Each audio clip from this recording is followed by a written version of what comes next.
अस्सलाम वालेकुम, खबरदार में खुशामदेद। मैं हूं आपका होस्ट आफ्ताब इकबाल। ख़वातीन हज़रात, इस महीने की मुनासबत से जो प्रोग्राम हमने तरतीब दिए हैं, इनमें बुनियादी फ़र्क ये है कि हमने मज़ाक को सिर्फ़ एक हद तक अलाउ किया है ताकि मुहर्रम की सेंक्टिटी इंजर ना हो। और ये हमारी रिवायत है, हम इसी तरह खबरदार, खबरनाक, खबरजार, खबरयार जो कुछ भी करते रहे हैं। इसका तकाजा ये है कि हम ना तो मिनी थिएटर की तरफ जाएंगे, ना हम गेटअप्स की तरफ जाएंगे, ना हम मिमिक्री की तरफ जाएंगे। और ये मामला है चंद दिन का। मेरे हिसाब से ये तकरीबन हमें 2 हफ्ते इस तरह का अंदाज़ अपनाना पड़ेगा। इस मौके से फ़ायदा उठाते हुए हम कुछ संजीदा मौज़ूआत जो आम तौर पे स्किप हो जाते हैं, जिन्हें 36 मिनट के इस प्रोग्राम में हम एडजस्ट नहीं कर सकते, हम उनका तज़किरा भी करेंगे, उस पर गुफ्तगू भी करेंगे इंतहाई आम फहम अंदाज में कि हाउस वाइफ से लेके आम मज़दूर किसान से लेकर टॉप तक जो भी सुने उसे बात की समझ ज़रूर आए, उसे ये महसूस ना हो कि यार ये मेरे ऊपर से गुजरने वाली चीज़ें। आज हम इसी हवाले से महंगाई को डिस्कस करेंगे। जहाँ महंगाई होती है, इससे बबू राना जी जी, क्या आम तौर पे अगला स्टेप क्या होता है? महंगाई जब होती है जी, जारी कल गरीब मरता है, गरीब मरता है तो क्या करता है? फिर सर वो जराइम की दुनिया में दाखिल हो जाता है। हाँ, इससे क्राइम रेट को जी जी, बढ़ावा मिलता है, तकवीयत मिलती है। Oh my God. हाँ मंसूर साहब। अच्छा जी, और साथ ही मुझे अब याद आया, हम मुबीन गबोल को भी हाँ जी हाँ जी, उसकी सरजनिश भी करते हैं, उसे खुशामदेद भी कहते हैं। वाह वाह। किधर थे आप इतने दिन? मैं कराची गया हुआ था सर। अच्छा, मुझसे बड़े लोगों ने पूछा इस दौरान कि जी गबोल भी, भाईजान गबोल भी। नहीं तो आई वॉज टाइट लेफ्ट। पता क्यों? मैं खुद श्योर नहीं था। मैंने कहा, अभी 2-1 हफ्ते गुजर लें, ना करें सर। फिर मैं बताऊंगा। ख़वातीन हज़रात, मुबीन गबोल इस शो का एक अटूट अंग है हाँ हाँ, और हमें बड़ी खुशी होती है जब हम अपनी टीम को यकजा देखते हैं। They are wonderful people. ख़ास तौर पे हमारे अंदर एक अल्लाह ताला ने खुदकार सलाहियत ऐसी पैदा कर दी है जिसका मेरे साथ कोई ताल्लुक नहीं। मैं यानी उसमें मैंने कुछ कंट्रीब्यूट नहीं किया, ये मन जाने बल्ला है कि जिस दिन इंजमाम नहीं खेलता उस दिन सईद अनवर ज़रूर खेलेगा, वाह वाह, जिस दिन ये दोनों नहीं खेलते अफरीदी ज़रूर चलेगा। ऐसे ही है। तो आपने देखा कि हमारा वो सईद अनवर जो लगातार ठिश ठिश का शिकार हो रहा था, वो अब वो बाजी नहीं आ रहे, बल्कि इनका एक सेल निकालना पड़ेगा। की कर लो मरे तो कोई चार्ज करो ना इसमें इसका भी कोई कमाल नहीं, कि आप यकीन कीजिए। हाँ जी, हाँ जिसमें मेरा अगर कोई कमाल नहीं है ना, हाँ जी। टीम का कोई कमाल नहीं, तो सच पूछें तो इसका भी कोई कमाल। ऐसे ही क्योंकि अल्लाह ताला का कोई करम है। लाला, इस पे गौर करना आज, और 1 घंटा इसको देना। हो सकता है तुम्हारे ज़हन में कोई चीज़ आ जाए कि तुम्हारे हाथ से ना अल्लाह ने कोई ऐसी नेकी करवाई है जिसमें किसी का भला हुआ था, वाह वाह वाह वाह। और आउट ऑफ द वे जाके तुमने किसी को हेल्प की है। तो आज अल्लाह ने तुम्हें फास्ट फॉरवर्ड मोड में डालकर उस मकाम पे पहुंचा दिया है जहां 5 साल लगते हैं आने में, और तुम्हें 5 महीने हुए। एग्जैक्टली 5 महीने। यानी कि आपने सर साल का टाइम दिया था। मैंने साल का टाइम दिया था कि तुम रेंगना शुरू करोगे। लेकिन ये तेरी शौकी है बेटा। रेंग ही नहीं रहे तुम, तो टेक ऑफ कर गए। और इस टेक ऑफ को कहते हैं वर्टिकल टेक ऑफ, वल्लाह जो केप कनावरल से होता है। ये मरीख तक जाके रुकेगा मुझे लग रहा है। माशाल्लाह। सर, आपको इस पूरी गैलेक्सी ऑफ स्टार्स में सबसे ज्यादा किसकी कॉमेडी पसंद है? अब इसका जवाब मैं देना नहीं चाहता, क्यों? लेकिन देना सर। ये मेरी मीननेस है। देखो यार कैसी गल दावत देने लगा भी सोच रहा है कि मैं दिया ना दिया। पता है क्यों? ये बेअदब होता जा रहा है। अमानुल्लाह बनने के चक्कर में ना मुझे तू तराक करता है। जी जी जी जी। मैं सिर्फ इसलिए खामोश हो जाता हूँ कि मुझे अमानुल्लाह की याद आती है। बहरहाल, इन हालात में इन हालात में ए हिरोशिमा है तो इन हालात में दुनिया तबाह हो गई है। बेड़ा गर्क दे विचों है हिट टैलेंट की हाय। इस कसमापुरसी में Babbu stands out.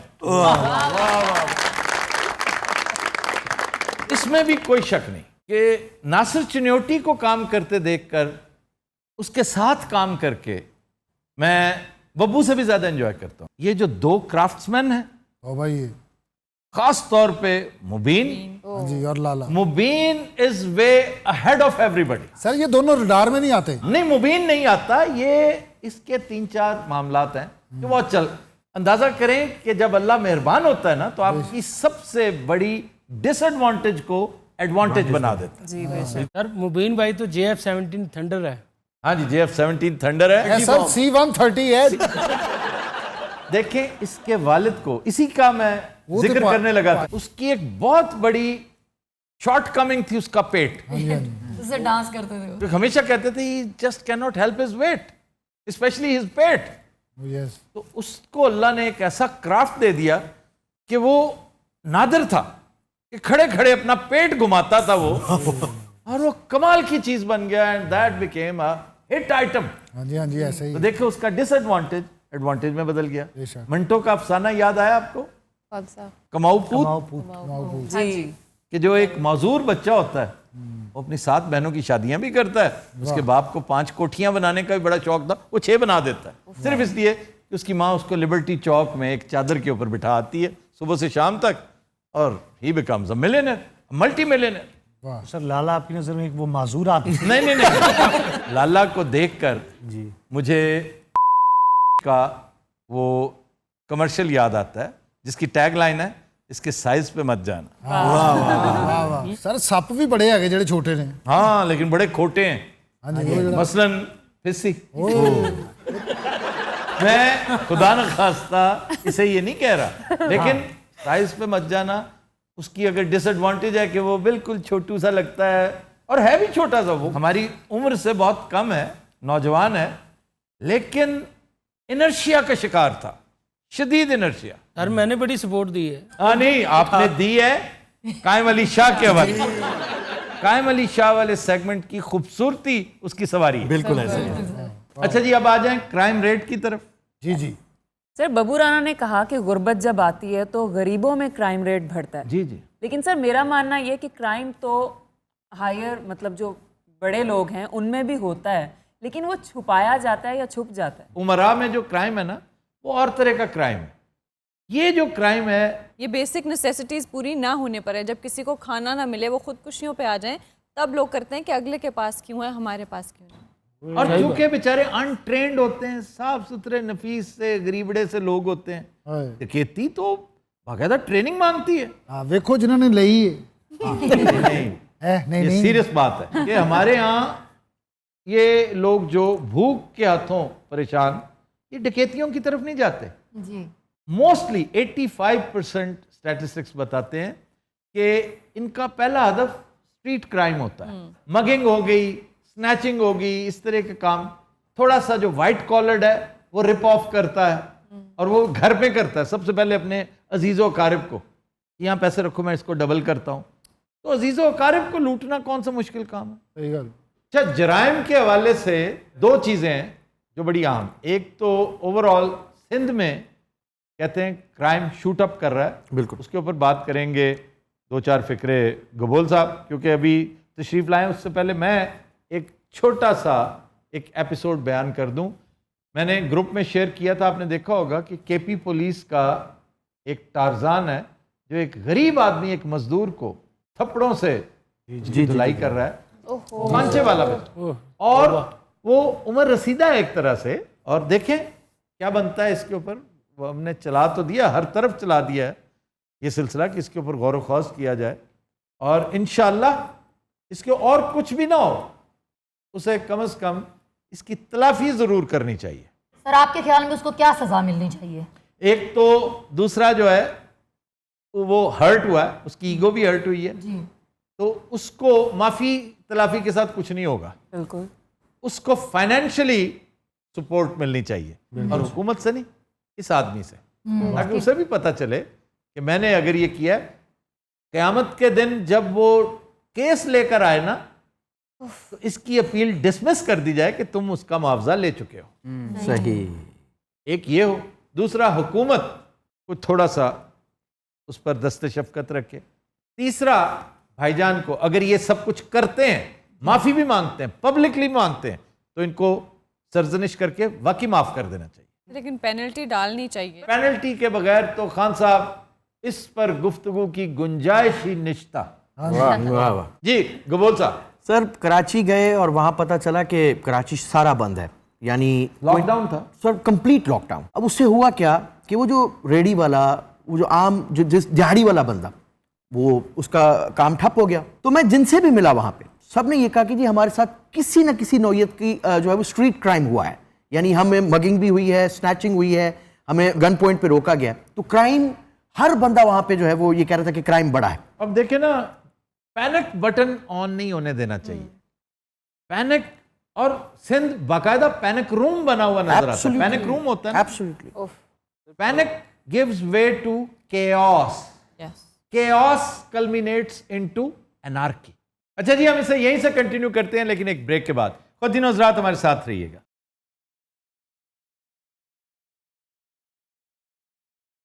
Welcome back. अच्छा जी, मोटे मोटे स्टैटिस्टिक्स हम लेते हैं मोहम्मद से। जी सर, पाकिस्तान में 2020 में इन्फ्लेशन का रेट 10.74% रहा और इस साल उम्मीद है कि वो कम होकर 8.6% पर आएगा। ये एक कमी तो है, लेकिन ये कोई बहुत नुमाया कमी नहीं है। बिल्कुल वीनियल इसको कहते हैं, नाकाबिले जिक्र कोई ये कमी वाकई हुई है। महंगाई वहीं की वहीं है। और सर मसला ये है कि लोगों की इनकम ऑलमोस्ट वहीं पर खड़ी है, लेकिन जो महंगाई की शरह है वो ऊपर जाती जा रही है, जिस वजह से आपके यहाँ लिविंग स्टैंडर्ड्स डिक्रीज हो रहे हैं इम्प्रूव होने की जगह। बिल्कुल ठीक है। अनएम्प्लॉयमेंट की तरफ आप देख लें तो अनएम्प्लॉयमेंट पिछले सालों में तकरीबन 4-4.5% रही है और इस साल भी मुतवक्को है कि ये 4.5% के अराउंड ही लिंगर करेगी। फिर क्राइम बहुत इंपॉर्टेंट है मोहम्मद, आपने वो मेंशन नहीं किया कि अगर गुज़श्ता 6 माह को देखा जाए तो उस निस्बत से एक हाइक नजर आ रही है आपको।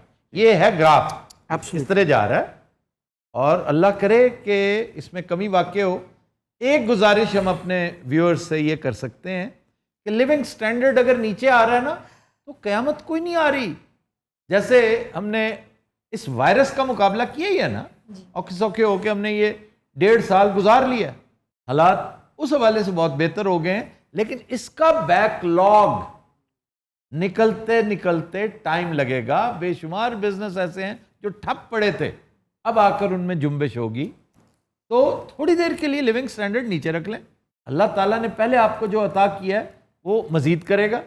तो बेसब्री करने की बजाय, परेशान होने की बजाय, डिप्रेशन का शिकार होने की बजाय बेहतर है कि नविश्ता दीवार पढ़ें कि ये तो आपको एक तरह से मौका मिला है चीज़ों को रिवैम्प करने का और अपने अखराजात का। मैंने ऐसी फैमिलीज़ देखी हैं जिनके कान पे पहले जूं नहीं रेंगती थी जब हम गुजारिश करते थे कि एक एक कमरे में एक एक एसी नहीं होना चाहिए फॉर वन इंडिविजुअल। तो अब हालात ने मजबूर कर दिया है कि एक एक कमरे में 3-3 जो है, ये तो मिनिमम है यार। सोना ही है ना आपने 5-6 घंटे, इससे कोई फ़र्क नहीं पड़ता। अगर आपने कोई नई गाड़ी खरीदनी थी, कोई नई बहुत आला चीज़ खरीदनी थी, आप शुक्र करें कि सरवाइव कर गए, बच गए। आज भी लोग वेंटिलेटर्स पर हैं, तो ये सिलसिला अब भी मौजूद है। खतरा वाकई टला नहीं है। तो ये तो इनफरादी तौर पर बात हो गई ना, हुकूमती सतह पर ऐसा कौन सा स्टेप लिया जाए कि ये सब कुछ मैनेज हो सके? हुकूमत ने एक बहुत बड़े गैप को ब्रिज करने की कोशिश की है। जो चीज़ काबिल तारीफ है, काबिल सताइश है, ज़रूर उसका तज़किरा करना चाहिए।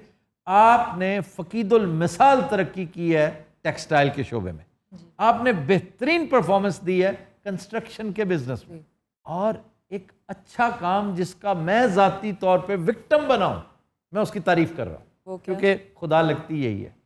उसने इंपोर्ट्स कम से कम कर दी। ये जो हमारा गैप है ना अर्निंग का और स्पेंडिंग का, ये जो करंट अकाउंट डेफिसिट है, इसको मैंने ब्रिज करना है। तो उसका तरीका है कि आप इंपोर्ट इतनी मुश्किल कर दें। ये दुरुस्त है कि इंपोर्ट्स के साथ रोजगार वाबस्ता है, इसमें कोई शक नहीं, लेकिन दैट डज नॉट मीन कि it should be at the cost of your national interest. तो रोक लें, वो चीज़ें मत मंगवाएं।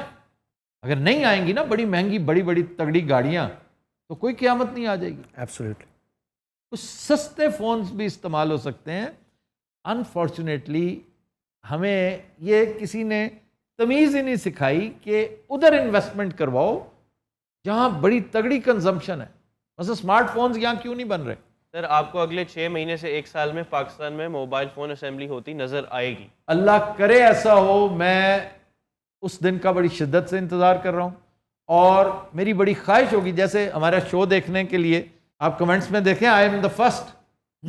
मैं पूरी कोशिश करूँगा कि हमारा इंडिजिनस स्मार्टफोन सबसे पहले मैं खरीदूँ वाह, और मैं उसे लेके अपने शो में भी आऊँगा और मैं दिखाऊंगा जैसे आईफोन लेकर लोग शो मारते हैं ना, आईफोन का एक चस्का होता है, मिरर सेल्फी लेना जरूरी होती ये है। नहीं पहले 6-7 दिन शो मारने के, मेरे ख्याल वो 7 तरकीबें इस्तेमाल लिख के देते हैं। आपका इशारा किसकी तरफ है? नहीं, जिसके पास, मेरे सारे घर वालों के पास आईफोन है और मेरा मजाक उड़ाते हैं कि मैं एंड्रॉयड इस्तेमाल करता हूँ। पॉसिबिलिटीज तो अब भी हैं, लेकिन वो फिर बात नहीं कहते कि जो बात आईफोन में है ना वो इसमें कहाँ। लेकिन सर इसमें कोई ऐसी बात नहीं है, 2 कौमी नजरिया है ये।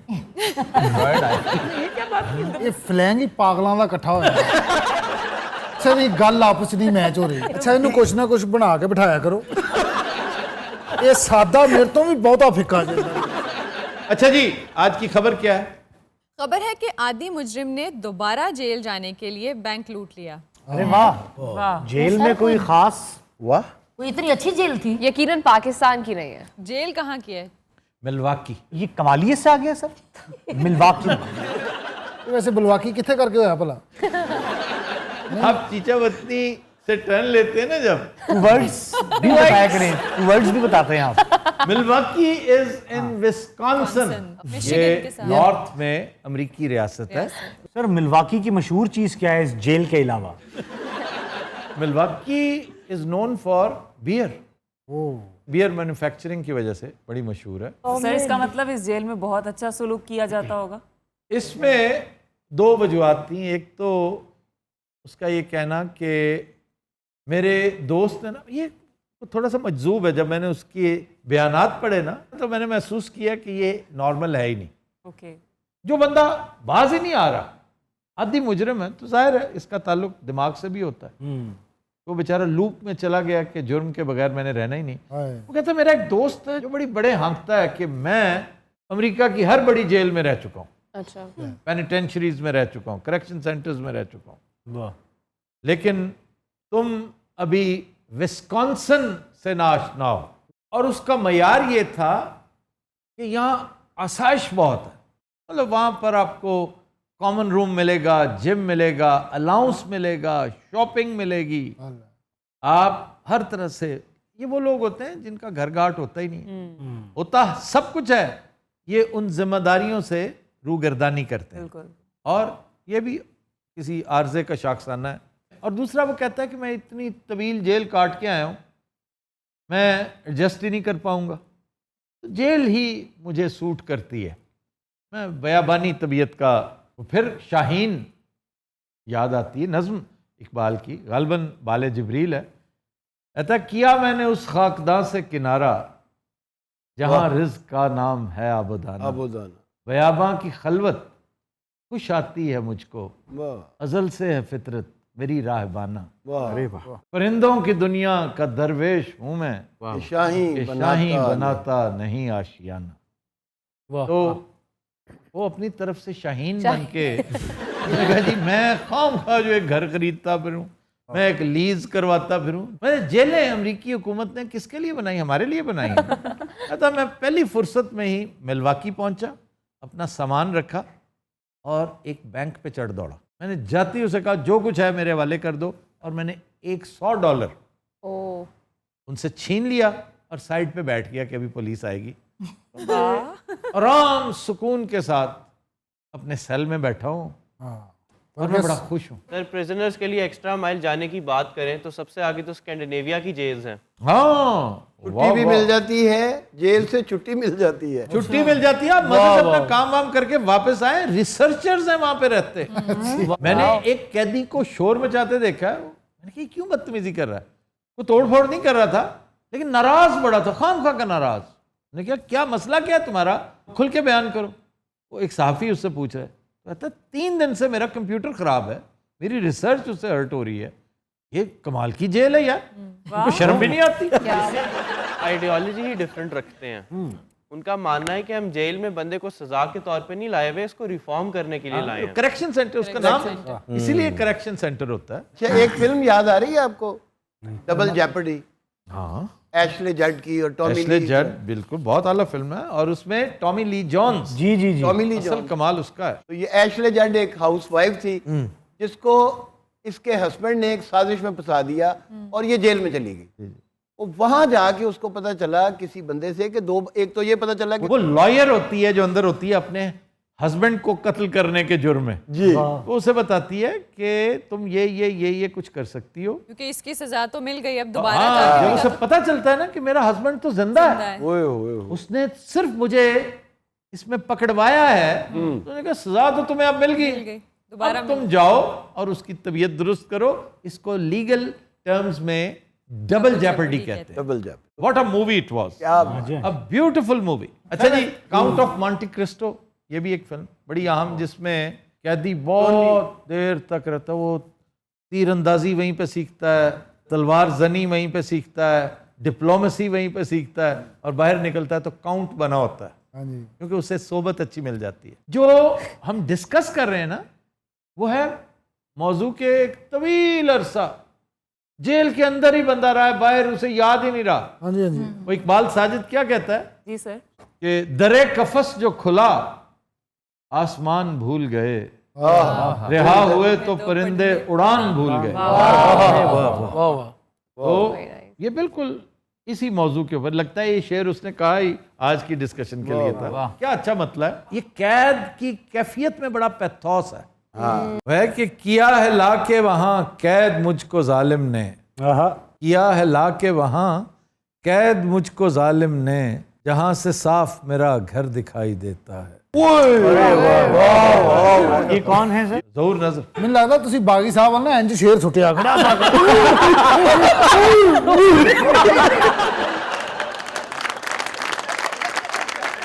कभी नजरात, हम लेते हैं एक ब्रेक, हमारे साथ रहिए।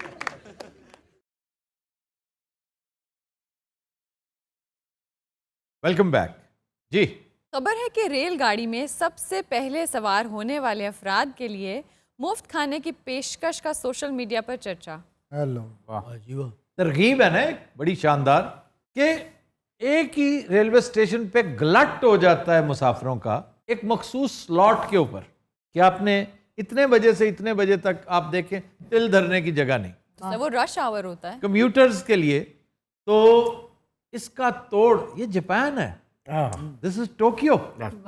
वैसे इससे ज्यादा ईमान की पुख्तगी और क्या होगी, और ये किन में है, जापानियों में। क्या बात है। और हम जो अहले ईमान हैं, हम ऐसे आइडियाज को, ऐसे ख्यालात को अपने पास ही नहीं फटकने देते। लेकिन सर अगर हम कर भी देना तो जो हमारे लोगों का टेम्परामेंट है ना, सारों ने धक्का कशी शुरू कर देनी है कि पहले मैं यही तो मैं कह रहा हूँ ना शुरू कर देनी। कि ओवरऑल एक जो जनरल लेवल है ना हमारे हाँ अवाम का, लोगों का, उसमें बेतवक्ली कूट कूट के भरी हुई है कि जो मेरे हिस्से का है ना वो मुझे मिलना ही मिलना, जो नहीं है वो नहीं मिलेगा, मैं उड़ के भी दिखा दूं। खैर जापान की तरफ जाते हैं वापस। वो कहते हैं कि हम आपको इंसेंटिव देते हैं कि आप इसी टाइम को यूटिलाइज करने की बजाय अगर 1 घंटा पहले आ जाए, क्यों ट्रेन तो चलती रहती ना, सबवे है, वो तो नॉन स्टॉप होती है, एक गई तो चंद मिनट बाद दूसरी आ गई, फिर तीसरी आ गई। कहते इसकी आप फिक्र ना करें, जापान में खाना आप जानते हैं बहुत महंगा है, जापानीज फूड पूरी दुनिया में बहुत महंगा है। वो कहते हैं कि छोड़ें कि कितना महंगा है खाना या जो भी है, हमने आपकी खिदमत में पेश करना है।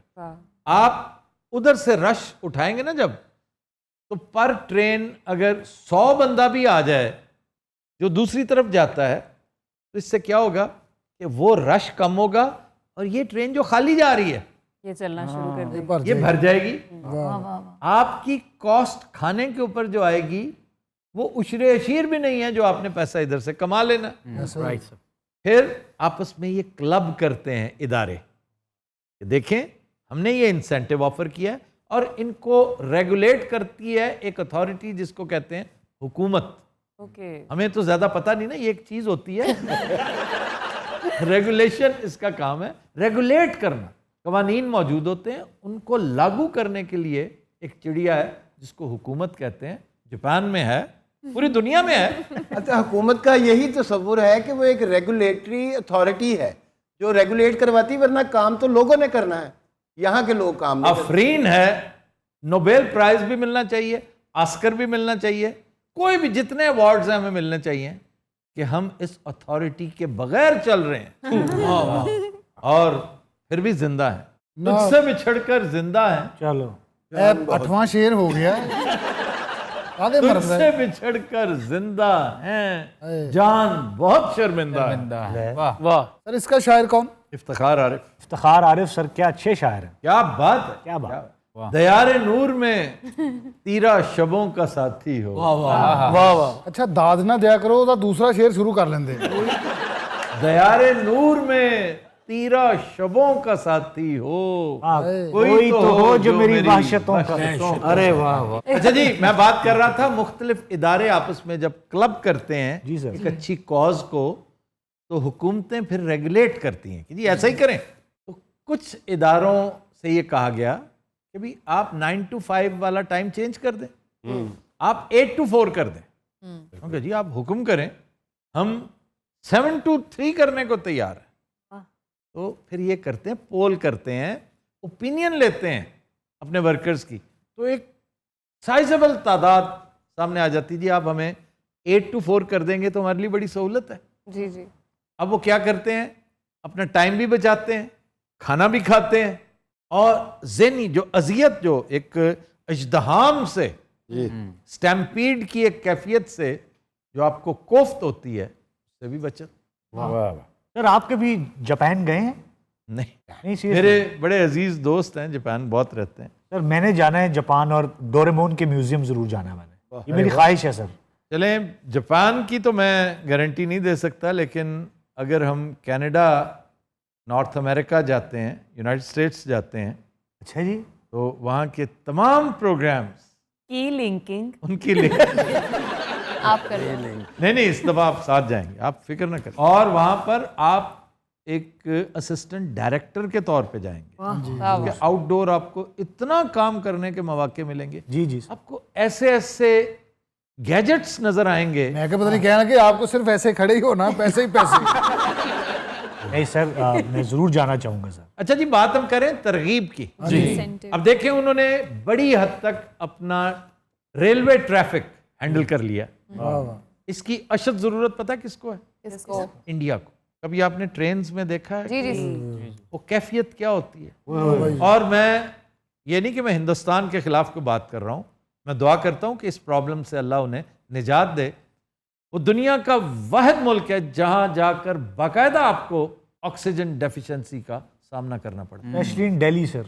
दिल्ली तो बहुत ज़्यादा आखिरी है ना, लेकिन मेरे दोस्त कहते हैं जो वहाँ रहते हैं कि आपने दिल्ली देखा है, आप बॉम्बे आए, वो इससे भी गया गुजरा। हमने फिर गुफ्तगू शुरू कर दी, ये जो इंडियन जर्नलिस्ट थे हमारे साथ के, और यू विल बी सरप्राइज्ड कि प्रेसिडेंट साहब ने बड़ी दिलचस्पी उसमें, क्योंकि काफ़ी दिन के लिए हम गए थे, एक लंबा ट्रिप था इंडिया का। तो होता ना, एक दिन के लिए गए, 2 दिन, दूसरे दिन वापस, तो ये 3-4 दिन का मामला था। तो he participated in the discussion, Musharraf, के पर स्क्वायर किलोमीटर पाकिस्तान में क्या कैफियत है। तो पंजाब में 250 थी उस दौर में, 210 सिंध में थी, 212, 14, 15 के करीब केपी में थी, इससे बहुत कम बलूचिस्तान में थी पर स्क्वायर किलोमीटर नफूस की मौजूदगी, ब्रीदर्स की मौजूदगी, इंसानों की मौजूदगी। तो दिल्ली में पता कितनी थी? कितनी सर? 6000। ओए अच्छा जी, पुष्किन की 215वीं बरसी पर एक बहुत खूबसूरत इकदाम किया रशियन रेलवे ने। उन्होंने कहा जी आप पुष्किन के 2 शेर सुनाएं, आपका टिकट फ्री। सर पुष्किन दे लेवल का कोई साढ़े को शायर नहीं? शायर? हाँ जी, उससे बहुत बड़ा शायर मौजूद है, इकबाल। अल्लामा इकबाल। आपको पता ही नहीं कि इकबाल किस लेवल का शायर है। इकबाल को अल्लाह ताला ने बहुत हुनर अता किया था। इकबाल रोज रोज नहीं पैदा होता। जकार्ता में आपको याद है, हमने आज से 2-3 माह पहले डिस्कस किया था कि अगर आप कूड़ा दे देते हैं ना उन्हें, हाँ जी, तो जूस उसी दा- वजन का खाना वो आपको पैक कर देते हैं। एक टैटू याद है आपको, फार्मर बॉयज, अच्छा जी, उसकी चेन है रेस्टोरेंट्स की, जी सर, उनका बर्गर बड़ा जबरदस्त था। उनका हमारा बर्गर इसका टैटू बना लें तो फ्री है ये हमने फॉर लाइफ। जी। अच्छा जी, इन 2 हफ्तों के प्रोग्राम्स में एक ये भी खासियत है इनके फॉर्मेट में कि हम शो कंक्लूड करते हुए एक नसीहत किया करेंगे, एक दरख्वास्त किया करेंगे कि जैसे आज सबसे पहले, क्योंकि टाइम कम है, हम शो कंक्लूड कर रहे हैं कि हमारे यहाँ ज़िया बहुत है, हालांकि किल्लत का शिकार है हम और उसके बावजूद ज़िया है। चीज़ का नुकसान, फूड देखिए, शादियों ब्याहों पे तो होता ही है, होटलों में देखिए हम कितना फूड ज़ाया करते हैं। सर हम घरों में बहुत खाना ज़ाया करते हैं। आप जितना खा नहीं सकते उससे दुगना क्यों डालते हैं अपनी प्लेट? बिल्कुल सही बात। और अगर आप पका बैठे हैं ज्यादा, खाने वाले कम हैं, तो बजाय फ्रिज भरने के किसी और को खिला दें। आप देखिए उसमें बरकत कितनी पड़ती। जी बिल्कुल। फिर रोशनियां होती हैं कमरे में, पंखे चल रहे होते हैं, एसीज चल रहे होते हैं, तो इसका भी ख्याल रखा करें।